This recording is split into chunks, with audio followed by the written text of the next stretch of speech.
सतनाम श्री वाहिगुरु साहिब जीओ।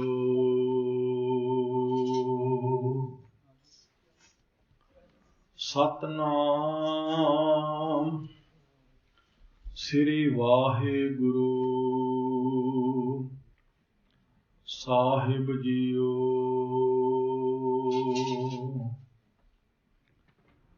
बाणी गुरु गुरु है बाणी, विच बाणी अमृत सारे। गुर बाणी कहे सेवक जन मानै, प्रतख गुरु निस्तारे। गुर बाणी कहे सेवक जन मानै, प्रतख गुरु निस्तारे। वाहिगुरु जी का खालसा, वाहिगुरु जी की फतेह। परम सन्मानयोग सतगुरु धन धन सतगुरु साहिब श्री गुरु ग्रंथ साहिब महाराज जी दे पावन पवित्र चरनां दे विच जुड़ बैठी गुरसिख साध संगत जीओ, वडभागी हो। सतगुरु जी ने बहुत कृपा की है, अपने चरनां दे विच जुड़ बैठण दा सुभाग महाराज जी ने बख्शिश किया है। गुरु घर दे ग्रंथी साहबान जी ने सब तो पहले सुखमनी साहिब दा पाठ बहुत प्यार श्रद्धा नाल सरवण करवाया। उस तो बाद गुरु घर दे हजूरी कीर्तनी जथे ने बहुत प्यार नाल बड़े टिकाऊ नाल सतगुरु जी दी पावन बाणी दा कीर्तन सरवण करवाया। आप जी ने कीर्तन सरवण करके आत्मिक आनंद माणिया है। सो जो दिहाड़े चल रहे हैं, धन श्री गुरु ग्रंथ साहिब महाराज जी दे पहले प्रकाश नाल संबंधित हैं। कईयां ने पिछले ऐतवार ये दिहाड़ा मनाया है, कईयां ने कल मनाया है, कईयां ने पहली तरीक नूं मनाउणा है। तारीखां दे चक्कर विच पैण दी कोई बहुती लोड़ नहीं है। कोई किन्नी तारीख नूं मनाउंदा, कोई किन्नी तारीख नूं मनांदा। इस घुम्मण घेरी विच भटकण दी लोड़ नहीं है, क्योंकि दुश्मन हमेशा अपने दुश्मन नूं किसी ना किसी चक्कर व्यूह विच फसा के रखदा है। इसे तरह सानू भी डेटां दी घुम्मण घेरी विच घुमा दिता है। असीं डेटां ते ही लड़ी जा रहे हैं। कोई कहता है कि गुरु नानक साहब जी का प्रकाश दिहाड़ा इस तरीक नूं मनाना सी, कोई कहता नहीं इस तरीक नूं। कोई कहता है गुरु गोबिंद सिंह साहब जी का प्रकाश दिहाड़ा इस तारीख नूं मनाना सी, उस तरीक नूं मनाना सी। इस चक्कर विच पैण दी की लोड़ पई है? लोड़ है जो गुरु साहब जी ने सानू समझाया है उसनूं समझण दी। जो सतगुरु जी ने सानू उपदेश दिता है उसनूं समझण दी। गुरबाणी का एक ऐसा खजाना सतगुरु जी ने सानू बख्शिश किया ਜਿਹੜਾ ਅਮੁੱਕ ਹੈ। ਗੁਰੂ ਅਰਜਨ ਦੇਵ ਜੀ ਮਹਾਰਾਜ ਦੇ ਕਿੰਨੇ ਸੋਹਣੇ ਬਚਨ ਹਨ। ਹਮ ਧਨਵੰਤ ਭਾਗਠ ਸਚ ਨਾਏ, ਹਰ ਗੁਣ ਗਾਵੈ ਸਹਿਜ ਸੁਭਾਏ। ਪਿਓ ਦਾਦੇ ਕਾ ਖੋਲ ਡਿਠਾ ਖਜ਼ਾਨਾ, ਤਾਂ ਮੇਰਾ ਮਨ ਭਇਆ ਨਿਧਾਨਾ। ਰਤਨ ਲਾਲ ਜਾ ਕਾ ਕਛੂ ਨਾ ਮੋਲ, ਭਰੇ ਭੰਡਾਰ ਅਖੂਟ ਅਤੋਲ। ਖਾਵਹਿ ਖਰਚਹਿ ਰਲ ਮਿਲ ਭਾਈ, ਟੂਟ ਨਾ ਆਵੈ ਬਦ ਹੋ ਜਾਏ। ਕਹੋ ਨਾਨਕ ਜਿਸ ਮਸਤਕ ਲੇਖ ਲਿਖਾਏ, ਸੋ ਏਕ ਖਜ਼ਾਨਾ ਲਿਆ ਰਾਏ। ਇੱਕ ਇਹੋ ਜਿਹਾ ਖਜ਼ਾਨਾ ਹੈ, ਇਸ ਨੂੰ ਜਿੰਨਾ ਮਰਜ਼ੀ ਖਰਚੀ ਜਾਓ, ਜਿੰਨਾ ਮਰਜ਼ੀ ਵੰਡੀ ਜਾਓ। ਭਾਵ ਇਸ ਨੂੰ ਤੁਸੀਂ ਆਪ ਪੜ੍ਹੀ ਜਾਓ, ਵਿਚਾਰੀ ਜਾਓ, ਗਾਈ ਜਾਓ, ਸੁਣੀ ਜਾਓ, ਆਨੰਦ ਹੀ ਆਨੰਦ ਹੈ। ਇਸ ਦਾ ਜਿੰਨਾ ਮਰਜ਼ੀ ਪ੍ਰਚਾਰ ਕਰੀ ਜਾਓ, ਪ੍ਰਸਾਰ ਕਰੀ ਜਾਓ, ਇਹ ਮੁੱਕਦਾ ਹੀ ਨਹੀਂ ਹੈ। ਇਸ ਨਾਲ ਤੁਸੀਂ ਆਪ ਵੀ ਅਮੀਰ ਹੋ ਸਕਦੇ ਹੋ। ਇਸ ਨਾਲ ਤੁਸੀਂ ਦੂਸਰਿਆਂ ਨੂੰ ਵੀ ਅਮੀਰ ਬਣਾ ਸਕਦੇ ਹੋ। ਬਾਹਰੀ ਅਮੀਰ ਨਹੀਂ, ਅੰਦਰਲੇ ਅਮੀਰ। ਬਾਹਰੀ ਧਨ ਦੀ ਗੱਲ ਨਹੀਂ, ਅੰਦਰ ਦੇ ਧਨ ਦੀ ਗੱਲ ਹੈ। ਮਹਾਰਾਜ ਕਹਿੰਦੇ ਨੇ, ਜਿਨ੍ਹਾਂ ਦੇ ਕੋਲ ਬਾਹਰੀ ਧਨ ਹੈ, ਉਹ ਤੇ ਭਾਈ ਫਕੀਰ ਹਨ, ਉਹ ਤੇ ਮੰਗਤੇ ਹਨ ਅਤੇ ਕੰਗਾਲ ਹਨ। ਅਸਲੀ ਗੁਣਾਂ ਦੇ ਸਾਗਰ, ਅਸਲੀ ਅਮੀਰ ਉਹ ਹਨ, ਹੇ ਮਾਲਕ, ਜਿਨ੍ਹਾਂ ਦੇ ਹਿਰਦੇ ਵਿੱਚ ਤੂੰ ਵਸਦਾ ਹੈ। ਹਜ਼ੂਰ ਕਹਿੰਦੇ ਨੇ, ਜਿਨ ਕੈ ਪੱਲੇ ਧਨ ਵਸੈ, ਤਿਨ ਕਾ ਨਾਉ ਫਕੀਰ। ਜਿਨ ਕੈ ਹਿਰਦੈ ਤੂੰ ਵਸੈ, ਤੇ ਨਰ ਗੁਣੀ ਗਹੀਰ। ਹੇ ਮਾਲਕ, ਜਿਨ੍ਹਾਂ ਦੇ ਕੋਲ ਦੁਨਿਆਵੀ ਧਨ ਹੈ, ਉਹ ਤੇ ਮੰਗਤੇ ਨੇ। ਜਿਨ੍ਹਾਂ ਦੇ ਹਿਰਦੇ ਵਿੱਚ ਤੂੰ ਵਸਦਾ ਹੈ, ਉਹ ਤੇ ਗੁਣੀ ਗਹੀਰ ਨੇ, ਉਹ ਤੇ ਗੁਣਾਂ ਦੇ ਸਾਗਰ ਨੇ। ਇਸ ਲਈ ਇਹ ਬਾਣੀ ਦਾ ਇੱਕ ਐਸਾ ਖਜ਼ਾਨਾ ਹੈ, ਇਸ ਨਾਲ ਅਸੀਂ ਆਪਣੇ ਜੀਵਨ ਨੂੰ ਅਮੀਰ ਬਣਾ ਸਕਦੇ ਹਾਂ। ਸਾਡੇ ਜੀਵਨ ਵਿੱਚ ਸਤ, ਸੰਤੋਖ, ਧੀਰਜ, ਧਰਮ, ਵਿਚਾਰ, ਖਿਮਾ, ਸ਼ਾਂਤੀ, ਨਿਮਰਤਾ, ਸਦਭਾਵਨਾ, ਪਿਆਰ, ਇਹ ਸਾਰੇ ਗੁਣ ਆ ਜਾਣਗੇ। ਇਸੇ ਕਰਕੇ ਗੁਰਬਾਣੀ ਨੂੰ ਸਾਗਰ ਕਿਹਾ ਹੈ। ਮਹਾਰਾਜ ਕਹਿੰਦੇ ਨੇ, ਗੁਰ ਸਾਗਰ ਰਤਨੀ ਭਰਪੂਰੇ। ਸ੍ਰੀ ਗੁਰੂ ਗ੍ਰੰਥ ਸਾਹਿਬ ਇਹ ਤੇ ਉਹ ਸਾਗਰ ਹਨ, ਜਿਸ ਵਿੱਚ ਰਤਨ ਹੀ ਰਤਨ ਹਨ, ਜਿਸ ਵਿੱਚ ਜਵਾਹਰਾਤ ਹੀ ਜਵਾਹਰਾਤ ਹਨ, ਜਿਸ ਵਿੱਚ ਹੀਰੇ ਹੀ ਹੀਰੇ ਹਨ।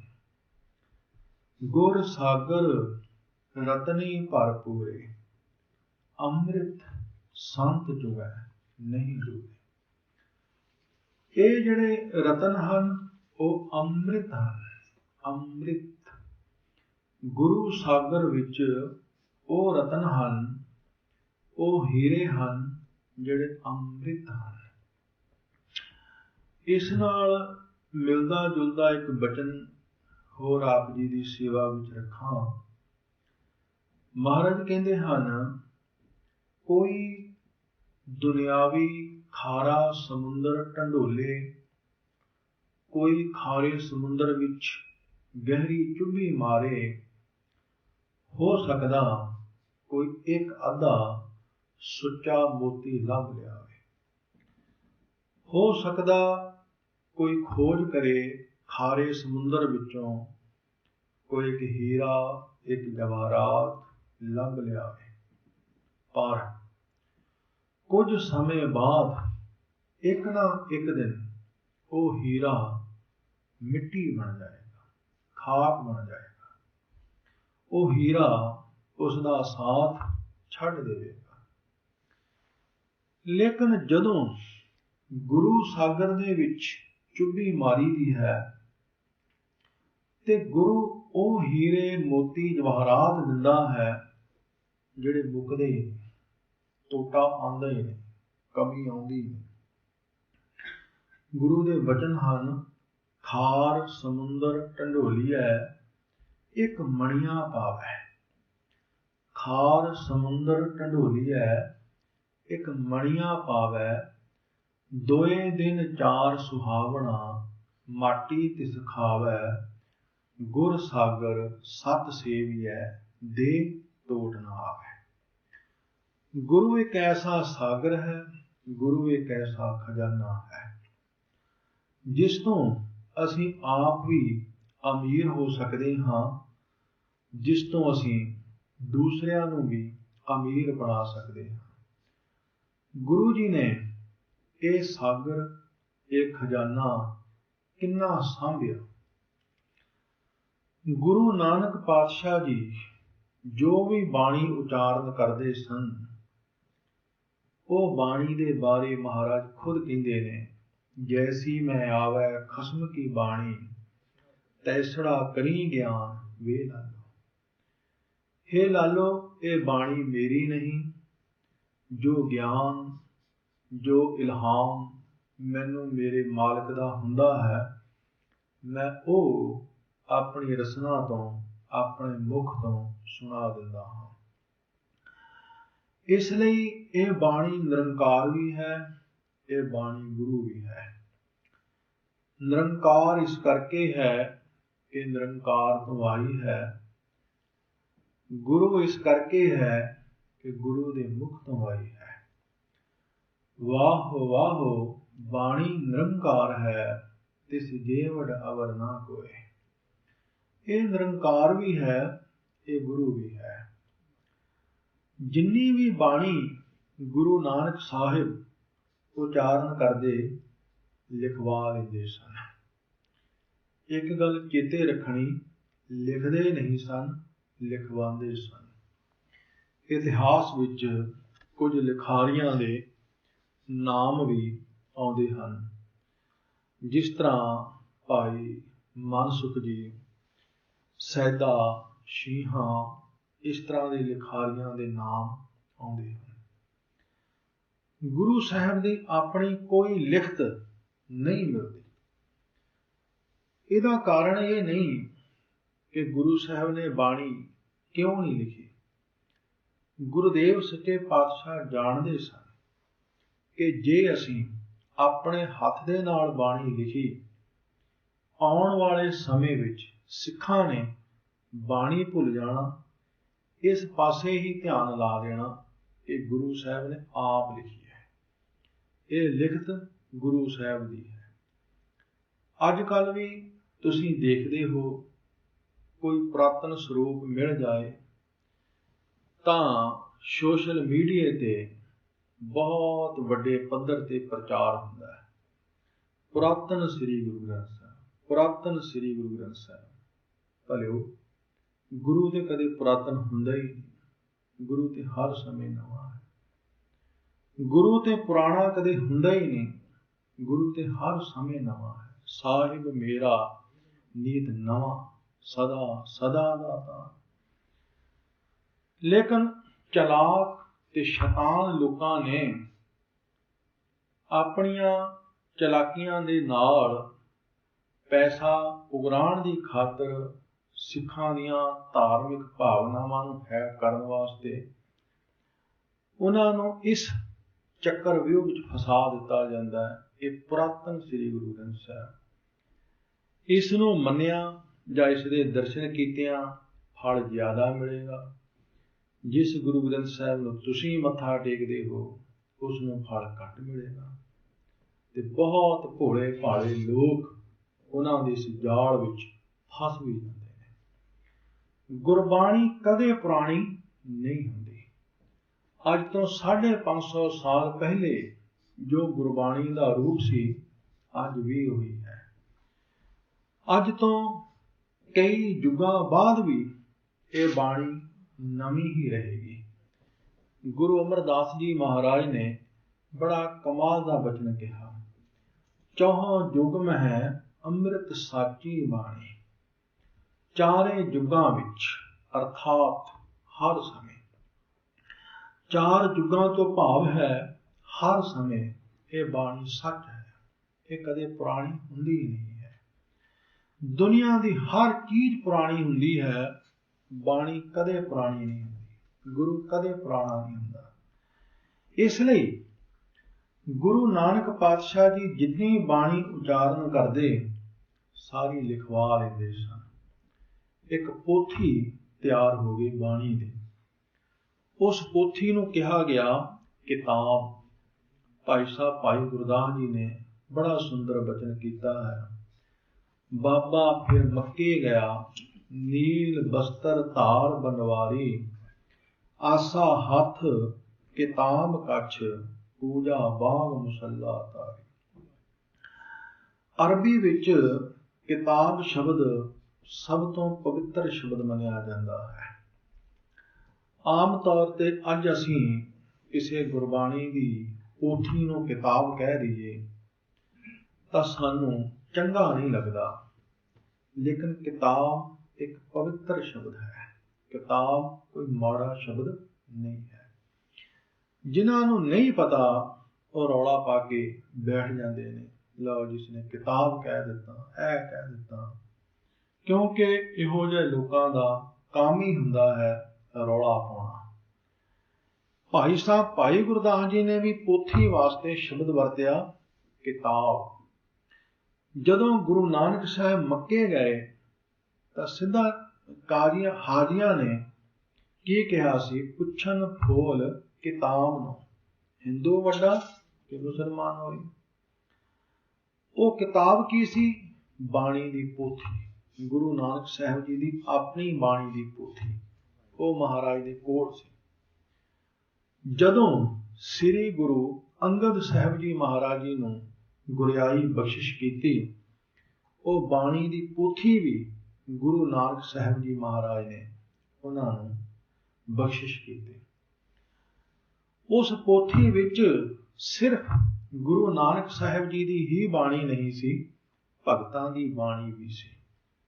ਗੁਰੂ ਨਾਨਕ ਸਾਹਿਬ ਕਾਂਸ਼ੀ ਗਏ, ਭਗਤ ਰਵਿਦਾਸ ਜੀ ਦੀ ਬਾਣੀ, ਭਗਤ ਕਬੀਰ ਜੀ ਦੀ ਬਾਣੀ ਲਿਖੀ।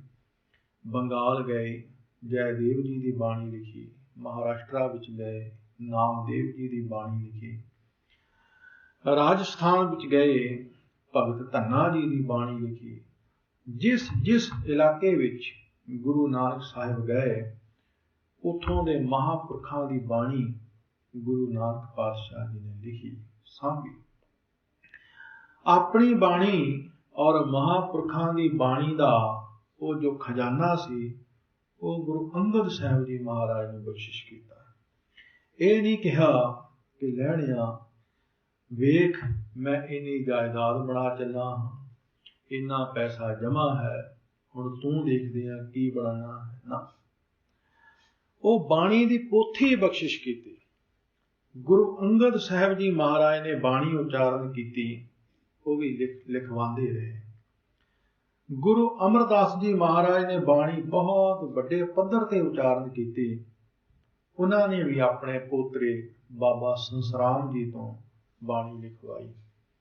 ਇਸ ਤਰ੍ਹਾਂ ਬਾਣੀ ਦੀਆਂ ਪੋਥੀਆਂ ਤਿਆਰ ਹੁੰਦੀਆਂ ਰਹੀਆਂ ਤੇ ਬਹੁਤ ਸਾਰੇ ਸਿੱਖ ਉਹ ਵੀ ਬਾਣੀ ਲਿਖਦੇ ਸਨ। ਉਹਨਾਂ ਨੂੰ ਬਾਣੀ ਯਾਦ ਕਰਨ ਦਾ, ਬਾਣੀ ਲਿਖਣ ਦਾ ਬੜਾ ਸ਼ੌਂਕ ਸੀ।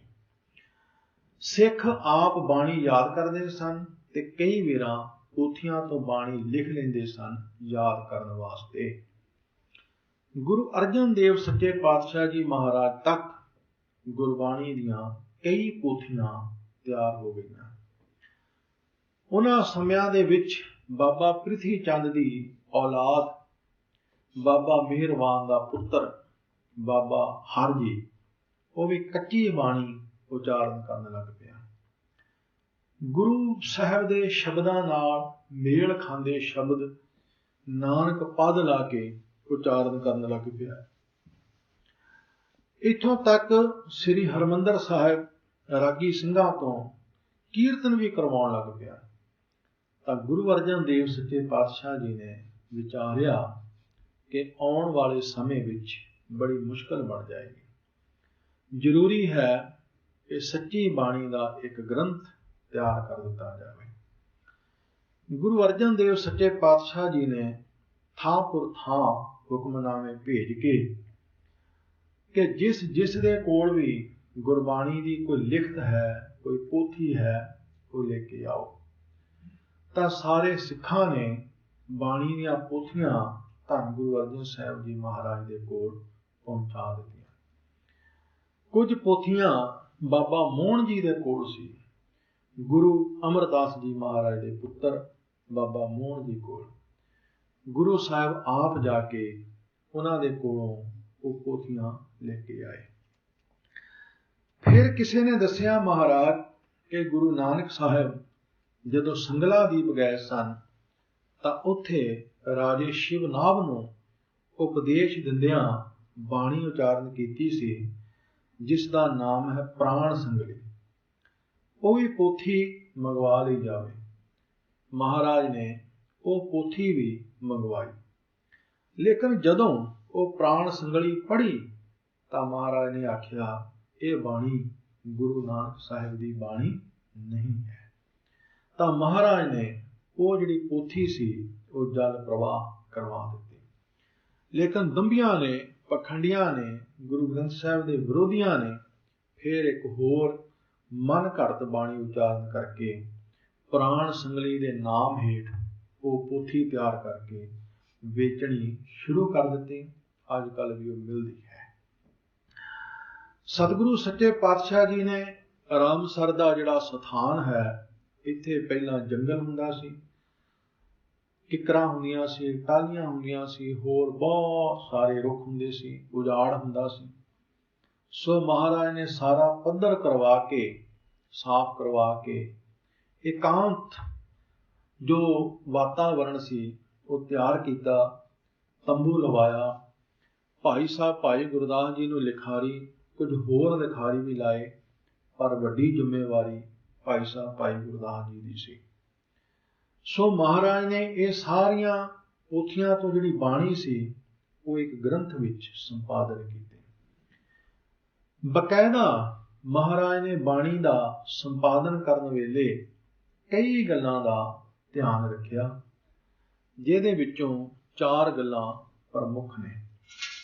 ਪਹਿਲੀ ਕਿ ਸ੍ਰੀ ਗੁਰੂ ਅਰਜਨ ਦੇਵ ਜੀ ਮਹਾਰਾਜ ਨੇ ਕੁਝ ਬਾਣੀਆਂ ਰਾਗ ਰਹਿਤ ਤੇ ਕੁਝ ਬਾਣੀਆਂ ਰਾਗਾਂ ਵਿੱਚ ਲਿਖੀਆਂ, ਜਿਵੇਂ ਜਪ ਜਾਂ ਸਵਈਏ ਜਾਂ ਵਾਰਾਂ ਤੇ ਵਧੀ, ਭਗਤ ਕਬੀਰ ਜੀ, ਸ਼ੇਖ ਫਰੀਦ ਜੀ, ਜਾਂ ਫੁਨਹੇ, ਜਾਂ ਜੋ ਚੌਬੋਲੇ ਆਦਿਕ ਬਾਣੀਆਂ ਹਨ, ਸਹਿਸਕ੍ਰਿਤੀ, ਗਾਥਾ, ਉਹ ਰਾਗ ਰਹਿਤ ਰੱਖੇ ਹਨ, ਉਹ ਰਾਗਾਂ ਵਿੱਚ ਨਹੀਂ। ਲੇਕਿਨ ਜਿਹੜੀ ਰਾਗਾਂ ਦੀ ਤਰਤੀਬ ਹੈ ਉਹ ਨਿਰੰਤਰ ਚੱਲਦੀ ਹੈ। ਸ੍ਰੀ ਰਾਗ ਤੋਂ ਲੈ ਕੇ ਜੈਜਾਵੰਤੀ ਤੱਕ 31 ਮੁੱਖ ਰਾਗ ਨੇ। ਵੈਸੇ ਸ੍ਰੀ ਗੁਰੂ ਗ੍ਰੰਥ ਸਾਹਿਬ ਦਾ ਜੋ ਰਾਗਮਈ ਸੰਗੀਤ ਹੈ ਬਹੁਤ ਵਿਸ਼ਾਲ ਹੈ, ਇੱਕ ਵੱਖਰਾ ਵਿਸ਼ਾ ਹੈ। 31 ਮੁੱਖ ਰਾਗਾਂ ਵਿੱਚ ਮਹਾਰਾਜ ਨੇ ਉਹ ਬਾਣੀ ਨਿਰੰਤਰ ਇਕਸਾਰ ਲਿਖੀ। ਦੂਸਰਾ, ਮਹਾਰਾਜ ਨੇ ਬਾਣੀ ਨੂੰ ਤਰਤੀਬ ਦਿੱਤੀ। ਪਹਿਲੇ ਗੁਰੂ ਨਾਨਕ ਸਾਹਿਬ ਦੀ ਬਾਣੀ, ਫਿਰ ਗੁਰੂ ਅਮਰਦਾਸ ਜੀ ਮਹਾਰਾਜ ਦੀ ਬਾਣੀ, ਕਿਉਂਕਿ ਗੁਰੂ ਅੰਗਦ ਸਾਹਿਬ ਜੀ ਦੇ ਸ਼ਬਦ ਨਹੀਂ ਹਨ। ਉਹਨਾਂ ਦੇ ਸਿਰਫ 63 ਸ਼ਲੋਕ ਹਨ ਜਿਹੜੇ ਕਿ ਵਾਰਾਂ ਵਿੱਚ ਹਨ। ਪਹਿਲੇ ਗੁਰੂ ਨਾਨਕ ਸਾਹਿਬ ਦੀ ਬਾਣੀ, ਫਿਰ ਗੁਰੂ ਅਮਰਦਾਸ ਜੀ ਦੀ ਬਾਣੀ, ਫਿਰ ਗੁਰੂ ਰਾਮਦਾਸ ਜੀ ਦੀ ਬਾਣੀ, ਫਿਰ ਗੁਰੂ ਅਰਜਨ ਸਾਹਿਬ ਜੀ ਦੀ ਬਾਣੀ, ਫਿਰ ਗੁਰੂ ਤੇਗ ਬਹਾਦਰ ਸਾਹਿਬ ਜੀ ਦੀ ਬਾਣੀ, ਜਿਹੜੀ ਬਾਅਦ ਵਿੱਚ ਗੁਰੂ ਦਸਮ ਪਿਤਾ ਜੀ ਨੇ ਲਿਖਵਾਈ। ਸੋ ਇਸ ਤਰ੍ਹਾਂ ਬਾਣੀ ਦੀ ਤਰਤੀਬ ਬਣਾਈ। ਫਿਰ ਕੀ ਤਰਤੀਬ ਬਣਾਈ ਕਿ ਪਹਿਲੇ ਸ਼ਬਦ, ਫਿਰ ਅਸ਼ਟਪਦੀਆਂ, ਫਿਰ ਛੰਦ, ਉਸ ਤੋਂ ਬਾਅਦ ਜਾਂ ਕੋਈ ਲੰਬੀ ਬਾਣੀ ਹੈ ਉਹ ਲਿਖੀ, ਉਸ ਤੋਂ ਬਾਅਦ ਵਾਰ ਆ ਗਈ, ਫਿਰ ਉਸ ਤੋਂ ਬਾਅਦ ਭਗਤਾਂ ਦੀ ਬਾਣੀ ਆ ਗਈ। ਇਹ ਸਾਰੀ ਤਰਤੀਬ ਗੁਰੂ ਸਾਹਿਬ ਜੀ ਨੇ ਦਿੱਤੀ ਹੈ। ਸਤਿਗੁਰੂ ਗੁਰੂ ਅਰਜਨ ਦੇਵ ਜੀ ਮਹਾਰਾਜ ਨੇ ਬਾਣੀ ਦੀ ਤਰਤੀਬ ਦੇ ਨਾਲ ਵਿਆਕਰਣ ਦਾ ਜਿਹੜਾ ਪੱਖ ਹੈ ਉਸ ਨੂੰ ਵੀ ਮਜ਼ਬੂਤ ਰੱਖਿਆ ਹੈ, ਤਾਂ ਕਿ ਕੋਈ ਆਪਣੀ ਮਰਜ਼ੀ ਨਾਲ ਅਰਥ ਨਾ ਕਰ ਸਕੇ। ਮੈਂ ਇੱਕ ਛੋਟੀ ਜਿਹੀ ਉਦਾਹਰਨ ਤੁਹਾਡੀ ਸੇਵਾ ਵਿੱਚ ਰੱਖਦਾ ਹਾਂ। ਜਿਵੇਂ ਅਸੀਂ ਮੂਲ ਮੰਤਰ ਪੜ੍ਹਦੇ ਹਾਂ, ਉੱਥੇ ਸੱਤ ਦੇ ਤੱਤੇ ਨੂੰ ਸਿਹਾਰੀ ਹੈ, ਨਾਮ ਦੇ ਮੰਮੀ ਨੂੰ ਔਂਕੜ ਲੱਗਾ ਹੋਇਆ ਹੈ। ਉਹ ਤੱਤੇ ਨੂੰ ਸਿਹਾਰੀ ਕਿਉਂ ਹੈ, ਨਾਮ ਦੇ ਮੰਮੀ ਨੂੰ ਔਂਕੜ ਕਿਉਂ ਹੈ? ਉਸ ਤੋਂ ਬਾਅਦ ਫਿਰ ਇਸੇ ਤਰ੍ਹਾਂ ਕਰਤਾ ਪੁਰਖ ਖੱਖੇ ਨੂੰ ਫਿਰ ਔਂਕੜ ਲੱਗਾ ਹੋਇਆ, ਨਿਰਭਉ ਨਿਰਵੈਰ ਰਾਰੇ ਨੂੰ ਫਿਰ ਔਂਕੜ ਲੱਗਾ ਹੋਇਆ, ਅਕਾਲ ਮੂਰਤ ਦੇ ਤੱਤੇ ਨੂੰ ਸਿਹਾਰੀ ਲੱਗੀ ਹੋਈ ਹੈ। ਸੋ ਗੁਰ ਪ੍ਰਸਾਦ ਦੱਦੇ ਨੂੰ ਸਿਹਾਰੀ ਲੱਗੀ ਹੋਈ ਹੈ। ਇਹ ਵਿਆਕਰਣ ਹੈ, ਗੁਰਬਾਣੀ ਵਿਆਕਰਣ। ਜਿਹੜਾ ਇਹਨਾਂ ਲਗਾ ਮਾਤਰਾ ਨੂੰ ਠੀਕ ਢੰਗ ਨਾਲ ਸਮਝੇਗਾ ਉਹ ਸਹੀ ਅਰਥ ਕਰੇਗਾ, ਜਿਹੜਾ ਨਹੀਂ ਸਮਝੇਗਾ ਉਹ ਸਹੀ ਅਰਥ ਨਹੀਂ ਕਰ ਸਕੇਗਾ। ਸੋ ਗੁਰੂ ਜੀ ਨੇ ਅਰਥ ਵੀ ਨਾਲ ਬੰਨ੍ਹ ਦਿੱਤੇ ਕਿ ਕੋਈ ਆਪਣੀ ਮਰਜ਼ੀ ਨਾਲ ਅਰਥ ਵੀ ਨਹੀਂ ਕਰ ਸਕਦਾ। ਔਰ ਇਸ ਦੇ ਨਾਲ ਜੋ ਚੌਥਾ ਨੁਕਤਾ ਮਹਾਰਾਜ ਨੇ ਰੱਖਿਆ ਹੈ ਉਹ ਇਹ ਹੈ ਕਿ ਅੱਜ ਤੱਕ ਕਿਸੇ ਵੀ ਗੁਰੂ ਨੇ ਸਿੱਖ ਨੂੰ ਆਪਣੇ ਬਰਾਬਰ ਨਹੀਂ ਬੈਠਣ ਦਿੱਤਾ। ਹਮੇਸ਼ਾ ਸਿੱਖ ਨੀਵਾਂ, ਗੁਰੂ ਉੱਚਾ। ਪਰ ਸਤਿਗੁਰੂ ਜੀ ਦਾ ਹਿਰਦਾ ਇੰਨਾ ਵਿਸ਼ਾਲ, ਜਿੱਥੇ ਗੁਰੂ ਜੀ ਨੇ ਆਪਣੀ ਬਾਣੀ ਦਰਜ ਕੀਤੀ, ਭਗਤਾਂ ਦੀ ਬਾਣੀ ਦਰਜ ਕੀਤੀ, ਉੱਥੇ ਨਾਲ 3 ਸਿੱਖਾਂ ਦੀ ਬਾਣੀ ਵੀ ਸੁਭਾਏਮਾਨ ਕੀਤੀ। ਬਾਬਾ ਸੁੰਦਰ ਜੀ, ਬਾਬਾ ਰਾਏ ਬਲਵੰਡ ਜੀ, ਬਾਬਾ ਸੱਤਾ ਜੀ। ਇਸ ਦੇ ਨਾਲ ਜੋ ਭੱਟ ਸਾਹਿਬਾਨ ਸਨ ਉਹਨਾਂ ਦੀ ਬਾਣੀ ਵੀ ਬਰਾਬਰ ਦਰਜ ਕੀਤੀ। ਗੁਰੂ ਜੀ ਨੇ ਕਿਸੇ ਨਾਲ ਕੋਈ ਵਿਤਕਰਾ, ਕੋਈ ਪੱਖਪਾਤ ਬਿਲਕੁਲ ਨਹੀਂ ਕੀਤਾ।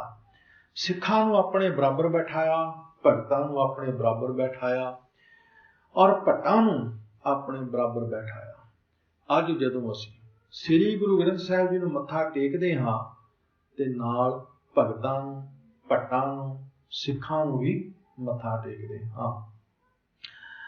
ਔਰ ਇਸ ਦੇ ਨਾਲ ਸਤਿਗੁਰੂ ਜੀ ਨੇ ਵੱਡੀ ਕਿਰਪਾ ਇਹ ਕੀਤੀ ਕਿ ਕੋਈ ਜਾਤੀ ਭੇਦਭਾਵ ਜਾਂ ਕੋਈ ਧਾਰਮਿਕ ਭੇਦਭਾਵ ਵੀ ਨਹੀਂ ਕੀਤਾ। ਜਿੱਥੇ ਉੱਚੀ ਜਾਤ ਦੇ ਬਾਬਾ ਤ੍ਰਿਲੋਚਨ ਜੀ, ਬਾਬਾ ਜੈਦੇਵ ਜੀ, ਬਾਬਾ ਬੇਣੀ ਜੀ ਦੀ ਬਾਣੀ ਹੈ, ਉੱਥੇ ਅਖੌਤੀ ਨੀਵੀਂ ਜਾਤ ਦੇ ਬਾਬਾ ਰਵਿਦਾਸ ਜੀ, ਬਾਬਾ ਸਧਨਾ ਜੀ, ਬਾਬਾ ਸੈਣ ਜੀ, ਇਹਨਾਂ ਮਹਾਂਪੁਰਖਾਂ ਦੀ ਵੀ ਬਾਣੀ ਹੈ। ਇਸ ਤੋਂ ਵੱਡੀ ਗੱਲ ਕਿ ਗੁਰੂ ਜੀ ਨੇ ਧਾਰਮਿਕ ਪੱਖਪਾਤ ਵੀ ਨਹੀਂ ਕੀਤਾ। ਸ੍ਰੀ ਗੁਰੂ ਗ੍ਰੰਥ ਸਾਹਿਬ ਜੀ ਦੇ ਵਿੱਚ ਬਾਬਾ ਸ਼ੇਖ ਫਰੀਦ ਜੀ ਵੀ ਬੈਠੇ ਨੇ। ਬਾਬਾ ਸ਼ੇਖ ਫਰੀਦ ਜੀ ਕਹਿੰਦੇ ਨੇ, ਉੱਠ ਫਰੀਦਾ ਉਜੂ ਸਾਜ, ਸੁਬਹ ਨਿਵਾਜ ਗੁਜ਼ਾਰ, ਜੋ ਸਿਰ ਸਾਈਂ ਨਾ ਨਿਵੈ ਸੋ ਸਿਰ ਕਾ ਪੁਰਤਾਰ। ਇਸੇ ਸ੍ਰੀ ਗੁਰੂ ਗ੍ਰੰਥ ਸਾਹਿਬ ਦੇ ਵਿੱਚ ਬੈਠੇ ਹੋਏ ਬਾਬਾ ਸ਼ੇਖ ਫਰੀਦ ਜੀ ਕਹਿੰਦੇ ਨੇ, ਫਰੀਦਾ ਬੇਨਿਵਾਜਾ ਕੁੱਤਿਆ, ਇਹ ਨਾ ਭਲੀ ਰੀਤ, ਕਭੀ ਚੱਲ ਨਾ ਆਇਆ ਪੰਜੇ ਵਕਤ ਮਸੀਤ। ਕਿੱਡਾ ਵਿਸ਼ਾਲ ਹਿਰਦਾ ਸਤਿਗੁਰੂ ਜੀ ਦਾ, ਕਿੱਡਾ ਖੁੱਲ੍ਹਾ ਹਿਰਦਾ ਸਤਿਗੁਰੂ ਜੀ ਦਾ। ਸ੍ਰੀ ਗੁਰੂ ਗ੍ਰੰਥ ਸਾਹਿਬ ਦੇ ਵਿੱਚ ਹਰ ਜਾਤੀ ਵਾਲਾ ਬੈਠਾ, ਹਰ ਧਰਮ ਵਾਲਾ ਬੈਠਾ। ਇੱਥੇ ਬਾਬਾ ਸ਼ੇਖ ਫਰੀਦ ਬੈਠੇ ਨੇ, ਇੱਥੇ ਬਾਬਾ ਰਾਮਾਨੰਦ ਜੀ ਵੀ ਬੈਠੇ ਨੇ। ਸ੍ਰੀ ਗੁਰੂ ਗ੍ਰੰਥ ਸਾਹਿਬ ਇੱਕ ਐਸੇ ਮਹਾਨ ਸਤਿਗੁਰੂ ਹਨ ਜਿਹੜੇ ਸਾਂਝੀ ਵਾਲਤਾ ਦਾ ਉਪਦੇਸ਼ ਗਰਜ ਕੇ ਦਿੰਦੇ ਨੇ, ਉੱਚੀ ਬੋਲ ਕੇ ਕਹਿੰਦੇ ਨੇ, ਏਕ ਪਿਤਾ ਏਕ ਸਕੇ ਹਮ ਬਾਰਿਕ, ਤੂੰ ਮੇਰਾ ਗੁਰੂ। ਸ੍ਰੀ ਗੁਰੂ ਗ੍ਰੰਥ ਸਾਹਿਬ ਸਾਂਝੀ ਵਾਲਤਾ ਦਾ, ਆਪਸੀ ਪਿਆਰ ਇਤਫਾਕ ਦਾ ਹੋਕਾ ਉੱਚੀ ਆਵਾਜ਼ ਵਿੱਚ ਦਿੰਦੇ ਨੇ।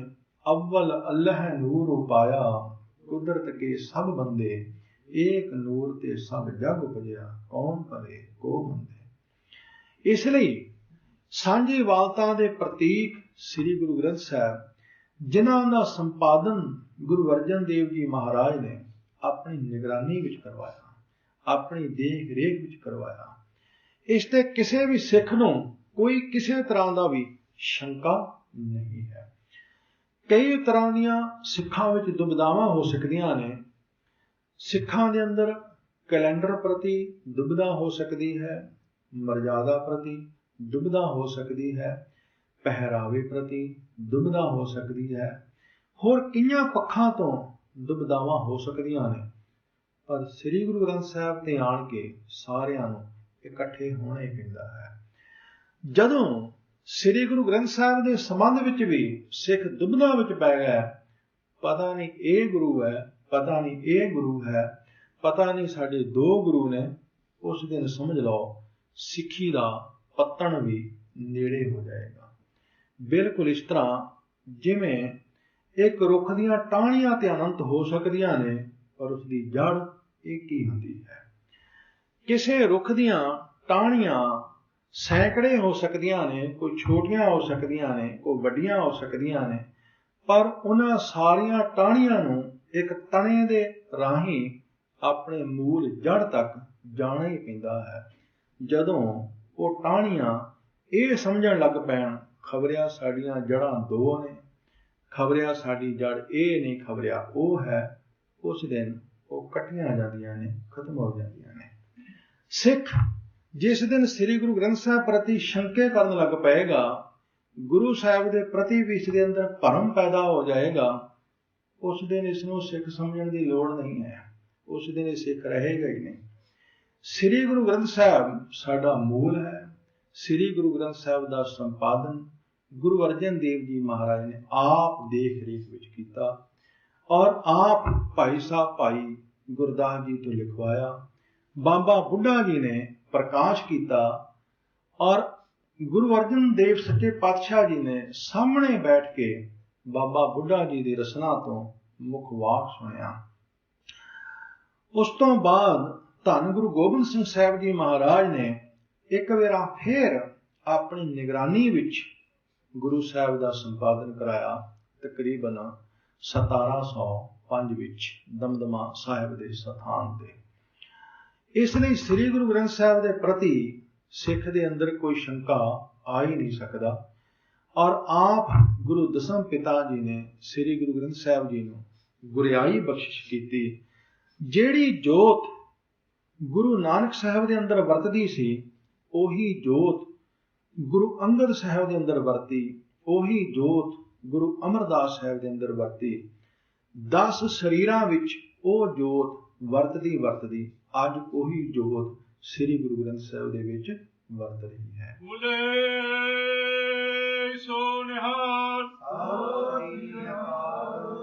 जदों गुरु नानक साहिब शरीर विच सन, सिख जिवें उदों गुरु नानक साहिब का सत्कार करते सन, जदों गुरु अंगद साहिब शरीर विच सन, जिवें सिख उदों गुरु अंगद साहिब का सत्कार करते सन।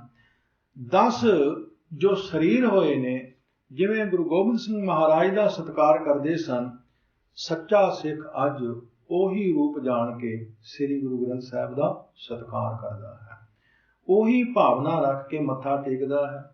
सिख दे वास्ते श्री गुरु ग्रंथ साहिब भी गुरु नानक है, गुरु अंगद है, गुरु अमरदास है, गुरु रामदास है, गुरु अर्जन है, गुरु हरगोबिंद साहिब है, गुरु हरराय साहिब है, गुरु हरकृष्ण है, गुरु तेग बहादुर साहिब है, और सिख वास्ते गुरु गोबिंद सिंह साहिब भी श्री गुरु ग्रंथ साहिब ही है। जदों सिख श्री गुरु ग्रंथ साहिब दे विचों गुरुआं नूं देखेगा, सच्चा सिख उही है। जदों सिख श्री गुरु ग्रंथ साहिब नूं होर, गुरु नानक साहिब नूं होर, गुरु गोबिंद सिंह साहिब नूं होर समझेगा, उसनूं सिख समझण की लोड़ नहीं है, वो सिख है ही नहीं है। वो कोई गैर सिख हो सकता, सिखी भेख विच हो सकता, सिखी स्वरूप विच हो सकता, पर वो सिख नहीं है। गुरु ने अटल फैसला सुना दिता, जोत ओहा जुगत साए शह काया फेर पलटिए, उही जोत वरत रही है श्री गुरु ग्रंथ साहिब दे विच। सो गुरु की साध संगत जी, असीं अपने अंदर दृढ़ प्रपक्क विश्वास करिए, केवल ते केवल श्री गुरु ग्रंथ साहिब साडे सतगुरु हन। असीं श्री गुरु ग्रंथ साहिब दे नालों कदे भी टुटना नहीं है। साडे अंदर श्री गुरु ग्रंथ साहिब दे प्रति कदे विरोध विच ख्याल तक भी पैदा नहीं होना चाहिए। जिस दिन हो गया उस दिन अपने आप ਨੂੰ ਸਿੱਖ ਸਮਝਣ ਦੀ ਲੋੜ ਨਹੀਂ ਹੈ। ਆਪ ਜੀ ਨੇ ਬਹੁਤ ਟਿਕਾਊ ਤੇ ਬੜੇ ਪਿਆਰ ਦੇ ਨਾਲ ਗੁਰਮਤਿ ਵਿਚਾਰਾਂ ਸਰਵਣ ਕੀਤੀਆਂ। ਸ੍ਰੀ ਗੁਰੂ ਗ੍ਰੰਥ ਸਾਹਿਬ ਜੀ ਦੀ ਸੰਪਾਦਨਾ ਦੇ ਸੰਬੰਧ ਵਿੱਚ ਵਿਚਾਰ ਆਪ ਜੀ ਨੇ ਬਹੁਤ ਪਿਆਰ ਦੇ ਨਾਲ ਸਰਵਣ ਕੀਤੀਆਂ। ਸੋ ਜਿੱਥੇ ਆਪ ਜੀ ਨੇ ਪਿਆਰ ਨਾਲ ਕਥਾ ਸਰਵਣ ਕੀਤੀ, ਕਥਾ ਦੇ ਸਤਿਕਾਰ ਵਿੱਚ ਬੇਅੰਤ ਮਾਇਆ ਵੀ ਅਰਦਾਸ ਕਰਵਾਈ। ਸਤਿਗੁਰੂ ਆਪ ਸਭਨਾਂ ਦੀਆਂ ਕਿਰਤ ਕਮਾਈਆਂ ਵਿੱਚ ਬਰਕਤਾਂ ਪਾਉਣ, ਸਰੀਰਕ ਤੰਦਰੁਸਤੀ, ਗੁਰਸਿੱਖੀ ਜੀਵਨ ਮਹਾਰਾਜ ਸਾਰਿਆਂ ਨੂੰ ਬਖਸ਼ਿਸ਼ ਕਰਨ। ਸੋ ਇਸੇ ਤਰ੍ਹਾਂ ਸਤਿਗੁਰੂ ਜੀ ਸਾਨੂੰ ਆਪਣੇ ਦਰਬਾਰ ਵਿੱਚ ਆਉਣ ਦਾ, ਹਾਜ਼ਰੀ ਭਰਨ ਦਾ ਬਲ, ਉਦਮ ਬਖਸ਼ਿਸ਼ ਕਰਦੇ ਰਹਿਣ। ਸੋ ਗੁਰੂ ਕੀ ਸਾਧ ਸੰਗਤ ਆਖਰ ਤੇ ਸਤਿਗੁਰੂ ਜੀ ਦੇ ਚਰਨਾਂ ਵਿੱਚ ਅਰਦਾਸ ਹੈ, ਮਾਲਕ ਜੋ ਇਸ ਵੇਲੇ ਭਿਆਨਕ ਬਿਮਾਰੀ ਪਈ ਹੋਈ ਹੈ, ਜੋ ਇਸ ਵੇਲੇ ਸਾਰੇ ਪਾਸੇ ਇੱਕ ਖੌਫ ਬਣਿਆ ਹੋਇਆ ਹੈ, ਇਸ ਤੋਂ ਮਾਲਕ ਸਾਨੂੰ ਮੁਕਤੀ ਦਿਵਾਵੇ। ਫੇਰ ਪਹਿਲੇ ਦੀ ਤਰ੍ਹਾਂ ਹੀ ਗੁਰੂ ਘਰਾਂ ਦੇ ਵਿੱਚ ਸੰਗਤ ਦੀ ਆਮਦ ਆਰੰਭ ਹੋਵੇ। ਭੁੱਲਾਂ ਚੁੱਕਾਂ ਦੀ ਖਿਮਾ, ਪਿਆਰ ਵਿੱਚ ਫਤਿਹ ਬੁਲਾਓ। ਵਾਹਿਗੁਰੂ ਜੀ ਕਾ ਖਾਲਸਾ, ਵਾਹਿਗੁਰੂ ਜੀ ਕੀ ਫਤਿਹ।